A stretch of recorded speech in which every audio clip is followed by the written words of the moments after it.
안녕하세요. 만나서 반갑습니다. 역사가 김영준입니다. 병법사 제86부 일본군 한양에서 철퇴하다 라는 주제를 가지고 오늘 여러분과 함께 할 겁니다. 1593년 4월 권율이 행주에서 대승을 거둔 지도 어느덧 한 2개월 정도가 지나가고 있었습니다. 그 사이 이순신이 이끄는 조선의 연합함대는 웅천 외성에 맹공을 퍼부었고, 이게 지난 시간에 했던 얘기죠. 이로 인해 일본군은 크게 위축이 될 수밖에 없었다는 거죠. 그런데 어쩐 일인지 명예제독 이여성은 한양을 탈환하기 위해 진군할 생각을 하지 않았어요. 오히려 이여성은 온갖 핑계거리를 둘러대며 평양까지 후퇴를 했다는 거죠. 당시 명예제독 이여성이 둘러댔던 가장 중요한 핑계거리는 바로 함경도에 주둔하고 있던 가토 기요마사의 존재였어요.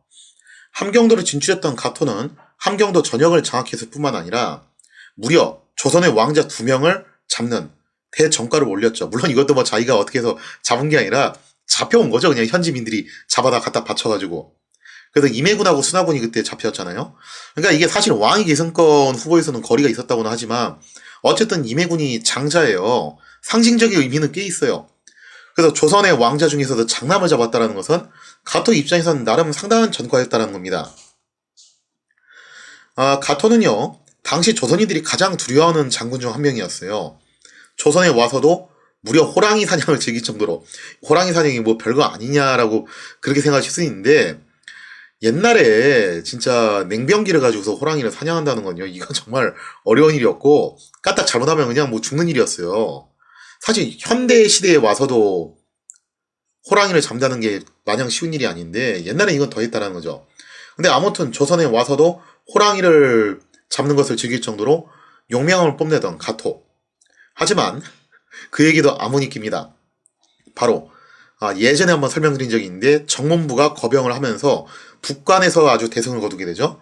그렇게 되면서 가토 부대는 그 이후로 줄곧 수세에 몰리고 있었다는 거죠. 이미 정문부에 의해서 육진 지역은 전부 조선군이 수복을 한 상태였습니다. 그리고 그때 당시 일본군이 핵심 거점으로 사용하던 길주성도 정문부에게 포위가 돼가지고 정말 위태위태한 나날을 보내고 있었다는 거죠. 자, 그래서 이런 상황이었는데 1391년 1월이었어요. 시간을 잠깐 뒤로 돌려서 대규모 명군이 파병되고 조명연합군이 평양을 탈환했다는 소식에 가토는 잔뜩 긴장을 하게 돼요. 만약 조명연합군이 한양까지 탈환하게 될 경우 자칫 잘못하면 가토 부대는 퇴로가 끊긴 채 정말 만리타국에 고립될 우려가 있었다라는 겁니다. 이에 가토는 우선 길주성에 고립된 일본군을 구출한 다음에 한성으로 퇴각을 하자, 그렇게 이제 결정을 내리게 됩니다. 자, 그래서 부하들을 구하기 위해서 1월 28일 무렵에 가토 부대는 길주 부근 백탑교 일대에서 정문부 부대와 대접전을 벌이게 돼요. 이날 또 눈도 엄청나게 많이 왔다고 그래요. 하여튼 함경도는, 거기는 강원도도 그렇지만 거의 뭐 이제 4월달까지 눈 오고 그러잖아요. 자, 그래서 설원에서 대접전을 벌인 끝에 정문부 부대가 결국 퇴각을 하게 되고, 가까스로 가토는 길주성에 고립된 일본군을 구출을 하는데 성공을 하게 됩니다. 자, 그렇게 해서 이제 함경도 지역을 사실상 포기를 하고 모든 병력을 안변으로 직결을 시켰어요. 안변으로 모든 병력을 직결시킨 가토는 한양으로 퇴각하기 전에 일종의 심리전을 구사합니다. 그러니까 이런 걸 보면 가토가 단순히 뭐 무대뽀식으로 싸우는 장군이 아니라 머리도 제법 돌아가는 장군이에요. 어떻게 심리전을 구사를 하냐면은 가토는 이렇게 얘기를 해요. 내가 직접 평양으로 진격해서 조명연합군의 배후를 치겠다. 그러니까 안변으로 부대를 직결시킨 이유는 도망가려고 그런 게 아니라 내가 직접 평양으로 가가지고 조명연합군의 배후를 치겠다라는 소문을 막 퍼뜨렸다는 거예요. 그리고 이 소문이 명예제독 이여성의 귀에도 들어가게 됩니다.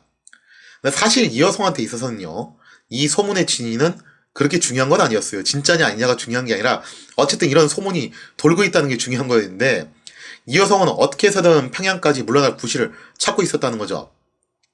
벽제관 패전 이후에 일단 개성까지 온 다음에 여기도 이제 좀 불안하니까 차라리 그냥 평양까지 가자. 그래서 이제 대동강을 방어선으로 삼자. 그렇게 생각을 하고 있었는데 이게 구실이 좀 필요하잖아요. 그죠? 그래서 그 구실을 갖다 찾던 중에 마침 이런 좋은 핑계거리가 생겼다라는 겁니다.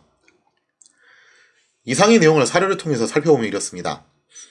이때 적의 장수 가등청정이 아직 함경도에 있었는데 어떤 사람이 말을 전하기를, 그러니까 이게 가토가 퍼뜨린 소문이었죠. 그래서 어떤 사람이에요. 사실상 이게 카드라 통신이라고 봐야 되는 건데, 아무튼 카드라 통신의 내용이 이렇습니다. 가등청정이 장차 함흥에서 양덕, 맹산을 넘어 평양을 습격해오려고 한다 라고 했다. 당시에 제독은 북쪽으로 돌아갈 생각은 있었으나, 그러니까 이제 류성룡이 사실 뭐라고 했잖아요, 이여성한테. 전쟁에서 승패는 병가지 상사인데 벽저간 패전 한번 했다고 해서 그렇게 개성까지 철군하는 게 어딨냐. 그래서 이미 류성룡은 이때 감을 잡은 거예요. 이여성은 지금 계속 돌아가고 싶어 하는 것 같다. 근데 어쨌든 그 기회를 얻지 못하고 있었는데 이 말 때문에 공공연히 말하기를 뭐라고 얘기하냐면 이렇게 또 이여성도 밑밥을 까는 거죠. 평양은 근본이 되는 곳이므로 이것을 만약 지키지 못하면 대군이 돌아갈 길이 없게 되니 평양을 구원하지 않을 수 없다 하고 아주 좋은 건수 하나 잡았죠. 마침내 군대를 돌이켜 평양으로 돌아갔다 라고 돼 있죠. 자, 이렇게 해서 명예제독 이여성은 일부 수비대를 남긴 채 전군을 평양까지 물리게 됩니다. 그리고 가토는 별다른 방해 없이 2월 말경에 한양에 입성할 수가 있게 되었다는 거죠. 자, 이렇게 해서 기다리고 있던 가토 부대까지 한양으로 돌아오자 일본군 지휘부는 본격적으로 퇴각에 대한 논의를 시작하게 됩니다. 이미 일본군은 상태가 좀 많이 안 좋았어요. 당시 일본군이 한양에서 물러나겠다라는 결정을 하게 됐던 이유가 뭐냐라는 것을 어떤 거 뭐 하나만 가지고서 딱 집어서 얘기할 수 있는 건 아니에요. 굉장히 여러 가지 요인들이 복합적으로 작용을 했다라고 볼 수가 있는데요. 먼저 첫 번째, 행주산성의 패전도 분명히 영향이 있었던 건 맞아요. 그러니까 그것만 가지고서 그런 건 아니었지만 그게 영향이 있었던 것도 사실이에요. 행주산성 패전으로 일본군의 사기가 많이 떨어진 상태입니다. 그리고 또 굉장히 중요한 게 이건데 이순신이 남해에서 상륙작전까지 감행하는 그런 모습을 보이게 되면서 일본군 지휘부는 큰 불안감에 휩싸이게 되었다는 거죠. 이러다가 이순신이 갑자기 한강을 거슬러 올라와가지고 한양을 치면 어떻게 하냐, 그런 걱정을 좀 했던 거예요. 그리고 이게 또 되게 중요했던 게 뭐냐면은 원래 이때쯤 해가지고 도요토미 히데요시가 자기가 직접 조선으로 건너가겠다, 뭐 소위 말해서 친정을 하겠다, 그런 이제 선포를 했거든요. 근데 그걸 자꾸 밀어요. 밀었던 이유가 이순신 때문에 밀었던 건데 위험하다고. 그러다가 이번에 웅천 외성이 공략을 당하게 되면서 사실상 도요토미 히데요시가 조선으로 건너가는 것을 거의 뭐 포기하게 됩니다. 굉장히 또 이 웅천 외성 전투가 결정적인 역할을 했다라는 거죠. 자, 무엇보다도 그 벽제간 패전이라는 게 전에 어떤 분이 한번 지적을 하셨는데 벽제간 패전이 뭐 대량의 사상자가 나왔던 전투는 또 아니었어요. 가만 생각해보면. 그러니까 명군이 진 거는 맞기는 한데 여기서 뭐 명군 전체가 붕괴될 정도로 그렇게 엄청난 타격을 입었던 전투냐면 그건 아니었고, 이여성의 친위대가 좀 타격을 입어가지고 그것 때문에 이여성 본인이 많이 전의가 상실돼서 그렇지, 엄밀하게 말하면 조명연합군의 주력 부대는 여전히 온전하고 있는 상태예요. 자, 그래서 조명연합군이 비록 벽제관에서 패퇴했다고는 하지만 여전히 많은 수, 5만이 넘어가는 병력들이 평양에 주둔을 하고 있는 상황이었다는 겁니다. 만약에 이들 조명연합군이 권율 이순신 부대하고 연합을 해가지고 한양을 탈환하기 위해서 대대적으로 총공세를 펼친다. 그렇게 될 경우 일본군도 역시 큰 피해를 입지 않을 수가 없는 그런 형국이었다는 거죠. 거기다 가장 큰 문제가 또 뭐가 있었냐면은 군량수급도 문제였어요. 이순신에 의해서 이미 해로를 차단을 당한 상태였고, 또 조선군이 낙동강 수은마저 거의 끊어놓을 지경에 이르게 되자 한양의 일본군은 군량 부족에 허덕이고 있는 그런 상황이었습니다. 거기다가 또 전쟁이 일어났던 시점도 사실은 한참 이제 농번기였거든요. 농번기에 전쟁을 했으니 뭐 조선에서 농사가 제대로 됐겠어요, 그죠? 그러다 보니까 그의 작황 수준도 그렇게 썩 좋지 않았을 거라는 거예요. 자, 그래서 이상의 내용을 한번 사료를 통해서 볼 건데요. 간만에 이제 루이스 프로이스의 기록을 한번 토대로 보도록 하겠습니다. 당시 일본군이 처한 상황을 갖다 이제 묘사를 하고 있는데 뭐라고 이제 설명을 하고 있냐, 이렇게 이야기를 하고 있어요. 일본인이 중국인보다 더 용감하고 무기 및 전술에서도 우수하며 여러 면에서 중국군의 열세는 숨길 수 없다. 그러나 중국군은 우선 수적으로 많고 싸우는 전쟁터를 자기네 집처럼 본국 가까이 두었다는 이점이 있고, 자, 근데 여기서 좀 이제 몇 가지 짚고 넘어가야 될 게 있는데, 뭐 하여튼 일본에 대해서 우호적으로 쓰기는 했죠. 근데 여기서 중요한 게 뭐냐면은 중국군이 수적으로 많다라는 것은 사실은 아니에요. 왜 그러냐면은 당시 이여성이 데리고 왔던 병력은 약 한 4만 명. 그리고 이제 평안도 지역에 있던 조선군까지 합쳐도 토탈 5만 명. 한양에 있던 일본군이 거의 이제 총합 5만 명 가까이 있었거든요. 그러니까 서로 이 한양을 두고서 공방전을 벌일 때 병력의 총수는 거기서 거기에요. 조명연합군이 조금 더 많을 수 있는데 그렇게 압도적인 차이는 아니에요, 수적으로는. 그 다음에 또 전쟁터를 자기네 집처럼 본국 가까이 두었다. 아니 그럼 뭐 일본은 안 가깝냐고. 일본은 무슨 뭐 태평양 건너서 왔어요? 다만 그건 있죠. 명군은 육로로 온 거고 일본군은 바다 건너서 온 거고 일단 그 차이가 있고 그 다음에 일본군은 철저하게 점령지에서 싸운 거고 명군은 어쨌든 우방국 영토에서 싸우는 거기 때문에 그런 점에서 이점은 있어요. 게다가 육군 이외에도 일본에서 조선을 이르는 길을 차단하기 위해 대함대가 해로로 파견되어 올 것이다. 요것도 이제 어느 정도 사실입니다. 아직 오진 않았는데 올 예정이었어요. 이에 반해 일본군은 중국군에 비해 수적으로 병력이 열세이고 자, 요 말보다도 이 뒤에 말이 핵심인데 장기간의 전쟁으로 인해서 지쳐 있으며 이국 땅에서 식량 부족에 시달리고 있다. 특히 식량 문제가 굉장히 심각했다는 거죠. 자, 그래서 그 다음 내용 보면요. 장수는 너무도 오랜 전쟁이 지쳐 있었고 일본으로 귀향할 날만 초조하게 기다리고 있었는데 만일 노 관백이 여기서 말하는 노 관백이 히데요시인데 히데요시가 정확하게는 태압으로 물러났어요. 자기 조카한테 관백 자리를 물려주고 그래서 태압이라는 용어를 안 쓰고서 프로이스 기록에서는 이제 노관백으로 이제 지칭을 하고 있습니다. 만일 노관백이 조선의 일부 지역을 점령하게 되면 자신들 가운데 누군가가 그곳에 남게 되리라는 사실에 우려하고 있었다. 이게 정말 참 재밌는 부분인데 당시 일본 다이묘들의 심리를 아주 정확하게 대변하는 글이에요. 전에도 제가 이거 몇 번 설명드렸는데 일본은 봉건 시스템이거든요. 봉건제가 무조건 전쟁에서 유리하냐? 유리한 점도 있어요. 하지만 불리한 점도 있어요. 항상 일장일단이 있어요. 무슨 뭐 어떤 분은 또 그런 식으로 꼭 설명하시는 분들이 계시는데 일본은 당시 봉건제 군대였기 때문에 전쟁에서 유리했고 조선은 중앙 집권화 체제였기 때문에 불리했다. 물론 그런 점도 있긴 있는데 거꾸로 생각하면은 반대급부의 사안으로 인해서 조선이 중앙 집권화 체제이기 때문에 유리한 점도 있었고 일본이 봉건 체제였기 때문에 불리한 점도 있었어요. 이게 대표적으로 그런 점인데 다들 영지를 갖고 있는 영주들이에요. 그러니 자기 영지를 오래 비워둔 걸 별로 원하지 않는다는 거죠.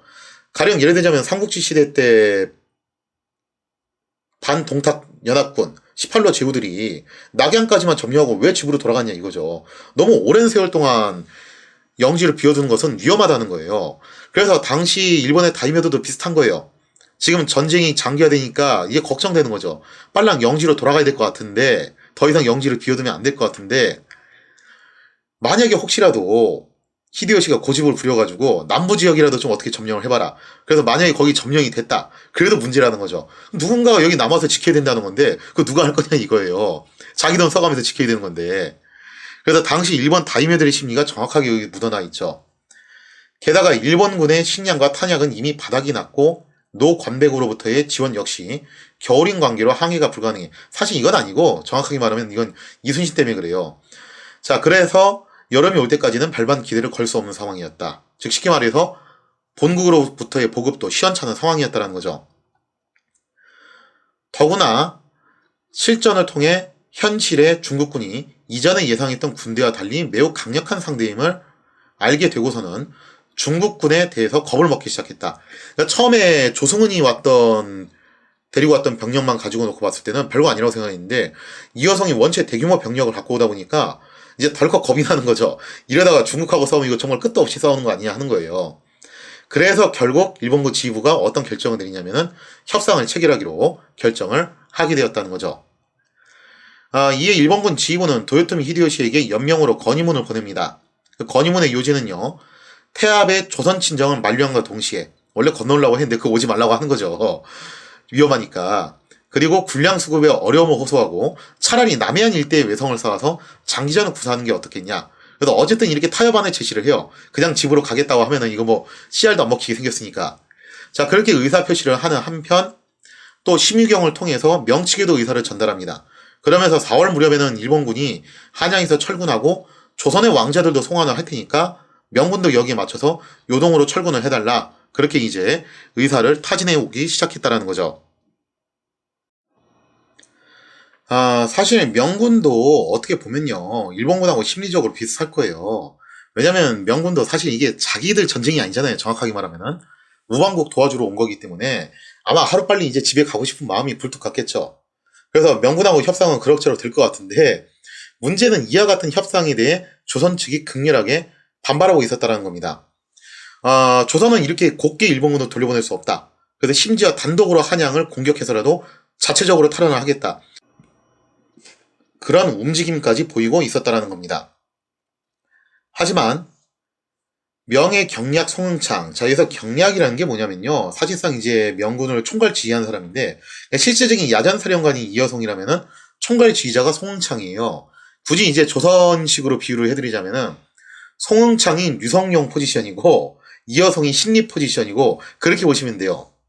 명의 경략 송응창은 더 이상 명군의 피해 없이 가급적 무혈로 한양을 탈환하고 싶었기 때문에, 왜냐면 이미 평양 탈환전에서 꽤 피해를 입었잖아요. 그죠? 거기다 벽제관에서도 피해 입었고, 더 이상 이제 피해를 늘리고 싶지 않다 이거죠. 그래서 조선군이 더 이상 일본군을 공격하지 말 것을 종용하게 됩니다. 종용하는 정도가 아니라 그냥 협박을 해요. 너네 하지 말라고. 그리고 사실상 조명연합군의 작전 지휘권을 가진 경략 송응창의 위협적인 요구에 결국 조선군은 단독 작전을 포기하게 될 수밖에 없었다는 거죠. 4월 17일, 마침내 일본군은 명 측으로부터 안전을 보장받은 후 한양에서 철군하기 시작합니다. 하지만 일본군은 당초 조선의 왕자들이 석방한다는 약속은 아직 이행하지 않았어요. 이 문제가 두 가지가 있는데, 첫째로는 그 조선의 왕자들이 좀 적나라하게 말하면은 일본군의 전리품이라기보다는 가토 개인의 전리품이에요. 그래서 그런 것도 좀 문제가 되고, 그래서 또 하나가 뭐냐면은 자신들이 남방까지 갈 때 조명연합군이 추격을 하지 않는다는 보장이 어딨냐 이거죠. 그래서 이 안전을 담보받기 위해서 그런 것도 있었다는 거죠. 그리고 플러스 안전 담보받기 위해서 이제 협상쳐 왔던 심의경까지도 이제 남도까지 동행을 해달라, 그렇게 요구를 하게 되었다는 겁니다. 자, 그래서 이제 명예 제독 이여성은 뭐라고 또 얘기를 하냐면은, 경략 송응창이 일본군을 추격하지 말라고 명했다. 그렇게 송응창이 핑계를 대고서 일본군에 대한 추격을 포기하게 됩니다. 자, 그러자 조선군이 단독으로 추격을 하려고 했는데 또 이거를 또 방해를 해요. 그래서 이여성이 이제 권율이 일본군을 단독 추격하려고 하니까 한강에 있는 선박들을 전부 압류를 해가지고 고의적으로 강을 건너서 추격을 못하게끔 방해를 했다라는 거죠. 자, 이렇게 해서 4월 20날에 조명연합군이 한양에 입성함으로써 공식적으로 한양은 수복이 됩니다. 이는 조선 조정이 비참하게 한양을 떠난 지 정말 이제 1년 만의 일이죠. 그죠? 실로 감격스러운 기한이 아닐 수가 없었어요. 하지만 일본군은 한양에서 철군하면서 철저하게 약탈을 감행했기 때문에 조선 조정은 마냥 한양 귀환을 좋아할 수만은 없었다는 거죠. 그래서 류성룡의 징비록을 통해서 보면요, 당시에 처참했던 상황이 묘사가 되어 있는데 한번 사례를 통해서 살펴볼게요. 4월 20일 서울이 수복되었다. 명나라 군사가 성안으로 들어오고 이 제독은 소공주댁을 숙소로 정했다. 하루 전날 적군은 이미 성을 버리고 나갔다. 나도 명나라 군사를 따라 성안으로 들어갔는데 성안에 남아있던 백성을 보니 100명 중 1명도 살아있는 사람이 없는 형편이었고, 그 중에 살아남은 사람도 모두 굶주리고 병들어 얼굴빛이 귀신과 같았다. 당시 일본군도 식량이 부족하니까 처음에는 와가지고 이제 좋게 좋게 통치를 해보려고 했겠죠. 근데 자기들도 나중에 사정이 안 좋으니까 마구잡이로 약탈을 하기 시작하고, 그리고 이런 걱정이 든 거예요. 한양에 살고 있던 사람들이 혹시라도 조선군하고 내통하면 어떻게 하냐. 실제로 그런 시도가 한번 있었잖아요. 그래서 그것 때문에 대량의 학살전도 한번 벌어지게 돼요. 그래서 당시 한양의 상황이 정말 처참한 상황으로 변했다라는 거죠. 자, 아무튼 이렇게 해서 한양을 수복한 조명연합군은 5월 무렵에 가서야 천천히 남진해서 한강을 도강하게 됩니다. 명예 경략 송응창과 제독 이여성은 한양에 주둔하고 있었고, 나머지 명군을 남도 각지로 분산해서 진군을 시켰다는 거죠. 그래서 부총병 유정은 성주 방면으로, 부총병 오유충은 선산 방면으로, 부총병 조성우는 거창 방면으로, 부총병 사대수는 남원 방면으로 각기 향하게 됩니다.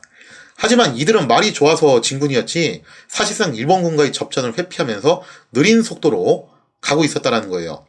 그래서 일본군이 물러나면 물러난 지역을 가가지고 이제 점령하는 그런 방식으로 천천히 남쪽으로 내려가게 됩니다. 이에 조선 조정은 서둘러 남도 각지의 선정과는 급하여서 일본군을 공격하라는 지시를 내립니다. 특히 전라 좌수사 이순신에게는 철저히 해상을 봉쇄하고 본국으로 돌아가는 일본군을 모조리 전멸시켜라. 그런 명령을 하달하게 되었다는 거죠. 자, 이처럼 조선 조정은 퇴각하는 일본군에 대해서 강경한 입장을 보였는데 정작 지휘권을 장악한 명군 측에서는 접전을 회피했기 때문에 결국 뭐 별 수 있겠어요, 그죠? 일본군은 큰 피해 없이 남도 지역에 주둔을 하게 되었고 조선군은 대대적인 공격을 감행하지 못한 채 할 수 없이 이제 명군에 좋게 말하면 요청이고 적나라하게 말하면 강요에 의해서 눈치를 보고 있는 그런 상황으로 흘러가게 됩니다. 자, 이상의 내용을 사료를 통해서 보면 이렇습니다. 적군은 물러가 바닷가에 군대를 나누어 주둔했다. 곧 울산의 서생포에서부터 동래, 김해, 웅천, 거제에 이르기까지 앞뒤로 서로 연해서 16둔이나 되었는데 정확하게는 18개예요.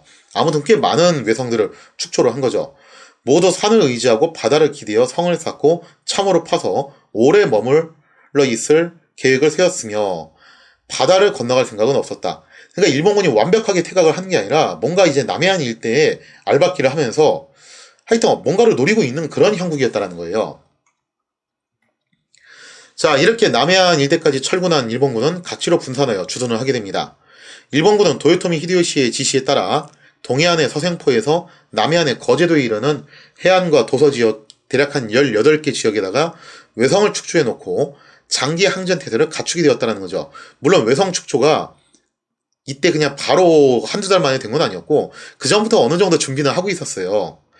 자, 그래서 이제 이때쯤 가서 외성들이 거의 완성이 되게 됐는데 물론 일본군도 알고는 있었죠. 중원 정복은 고사하고 조선 정복 조차도 이미 물 건너갔다. 이거 뭐 거의 불가능한 얘기 아니냐. 알고 있었어요. 자, 그래서 남은 것은 뭐냐면은 조금이라도 협상력을 높여서 외교적인 교섭을 통해서 약간이나마 성과를 얻는 것 뿐이었다는 겁니다. 근데 지금 어쨌든 일본군이 한양을 포기하고 남도 지역까지 퇴각했다는 것은 현재 일본군이 수세에 몰렸다는 얘기잖아요. 그럼 여기서 일본군 입장에서는 협상력을 높일 만한 뭔가 카드가 하나 필요했다는 거예요.